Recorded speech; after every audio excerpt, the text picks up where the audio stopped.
Hello everyone, welcome to tax lama YouTube channel. आज के इस वीडियो में हम बात करेंगे how to save income tax on salary. तो इस वीडियो को आप लोग पूरा देखिए, जिससे आप जानेंगे कि कैसे 12 लाख तक की सैलरी पर आपको कोई भी टैक्स नहीं चुकाना होगा।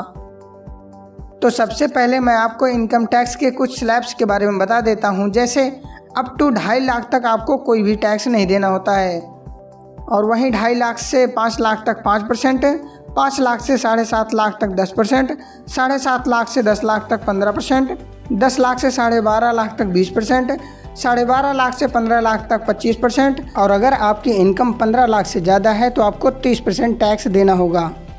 अधिकतर लोग टैक्स सेविंग करने के बारे में सोचते हैं, लेकिन टैक्स सेविंग करना 2 मिनट का काम नहीं है। इसके लिए आपको साल शुरू होने के साथ साथ प्लानिंग शुरू कर देनी चाहिए। अगर आप सही से प्लानिंग करते हैं तो यकीनन आपको 12 लाख तक की सैलरी पर कोई भी टैक्स नहीं चुकाना होगा। तो अब हम समझेंगे कि सैलरी में होता क्या क्या है। हर किसी की सैलरी में बेसिक सैलरी प्लस महंगाई भत्ता यानी डीए होता है, जिस पर आपको कोई छूट नहीं मिलती है और इस पर आपको पूरा टैक्स चुकाना होता है। वहीं इसके अलावा सैलरी में तमाम तरह के स्पेशल अलाउंस और रिम्बर्समेंट होते हैं, जिसमें HRA, LTA, conveyance, food coupon, internet bill, phone bill जैसी चीज़ें हो सकती हैं। तब आइए जानते हैं इन्हें कैसे मैनेज करके हम अपनी 12 लाख तक की सैलरी पर 0 टैक्स देंगे। टैक्स बचाने के लिए पहला अलाउंस आता है HRA। HRA से आप अच्छी खासी सेविंग कर सकते हैं।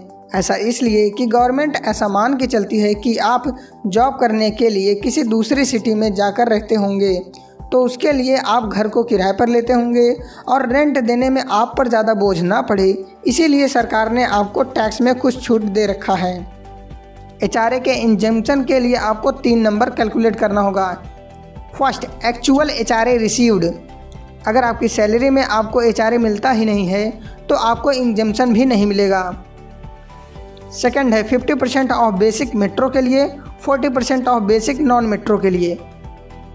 मान लीजिए आपकी बेसिक है 2 लाख रुपए, तो आपको मैक्सिमम HRA मिलेगा 1 लाख रुपए। और थर्ड है हमारा रेंट माइनस 10% ऑफ बेसिक, यानी अगर आपकी बेसिक है 2 लाख रुपए तो 2 साल का रेंट होता है 1,20,000। अब 1,20,000 में से 20,000 घटाने पर होता है 1 लाख रुपए, यानी आपको 1 लाख रुपए का HRA इंजम्पशन मिल सकता है।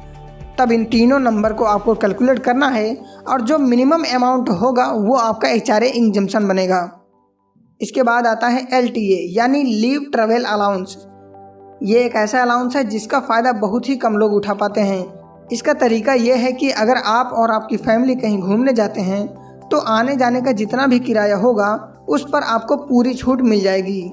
मान लीजिए आप फैमिली के साथ कहीं घूमने जाते हैं जिसका किराया 10,000 रुपये है।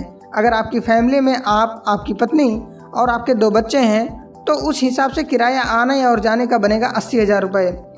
अगर आपकी कंपनी सैलरी में 80,000 रुपये तक का LTA देती है तो यकीनन आप इसका फ़ायदा उठा सकते हैं, और अगर नहीं भी देती है तो आप HR से बात करके इसका फ़ायदा उठा सकते हैं।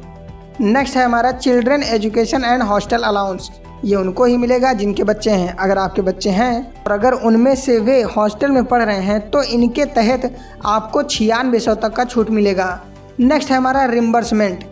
इसके तहत आप बिजनेस के लिए किए गए खर्च को क्लेम कर सकते हैं, जिसमें आपके फ़ोन का bill, internet bill, fuel, extra सभी चीज़ें आ जाती हैं।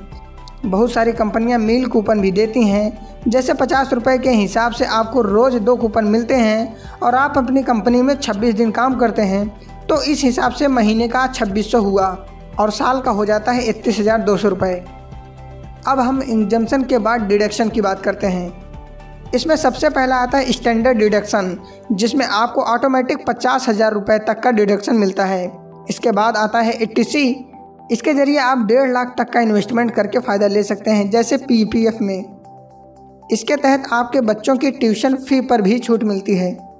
80C के बाद आता है 80CCD, जिसके तहत NPS में इन्वेस्ट करने पर आपको 50,000 से ज़्यादा तक का डिडक्शन मिलता है। फिर आता है 80D, जिसके ज़रिए हेल्थ इंश्योरेंस पर टैक्स छूट मिलेगी। इसमें खुद के लिए आप 25,000 और पेरेंट्स के लिए 50,000 के हेल्थ इंश्योरेंस प्रीमियम पर टैक्स छूट पा सकते हैं। प्रिवेंटिव हेल्थ चेकअप कटवा कर आप 5,000 तक टैक्स छूट ले सकते हैं। इतना ही नहीं, सेविंग अकाउंट और एफडी पर मिलने वाले ब्याज पर भी 10,000 तक का टैक्स छूट आप पा सकते हैं।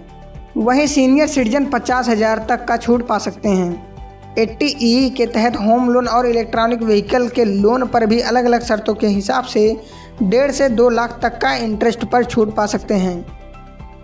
इन सब के बाद हम देखेंगे कि क्या हमारी टैक्सेबल इनकम 5 लाख के नीचे आ गई है। अगर हाँ, तब हम समझेंगे कि 12 लाख तक की सैलरी पर हमें टैक्स देने की कोई ज़रूरत नहीं है। इसके लिए हमको अपनी सैलरी में से सारे एग्जम्पशन घटाने होंगे और अगर हमारी सैलरी 12 लाख रुपए है तो उसमें से सबसे पहले हम 50,000 का स्टैंडर्ड डिडक्शन घटा लेते हैं। अब सैलरी बचती है 11.5 लाख। इस पर 80C के हिसाब से 1.5 लाख घटाने पर बचता है 10 लाख रुपए। अगर हर महीने 13 से 15,000 का रेंट जोड़ लिया जाए तो आप 1.5 लाख रुपए साल भर का HRA क्लेम कर सकते हैं। और वहीं LTA का 80,000 घटाने पर अब बचा 7.7 लाख रुपए। अब 20,000 का फ़ोन और इंटरनेट बिल घटाने के बाद आपकी टैक्सेबल इनकम बचेगी 7.5 लाख रुपए। अब जो हमारा मील कूपन 31,000 रुपये था उसे घटाने के बाद बचा 7.2 लाख रुपए।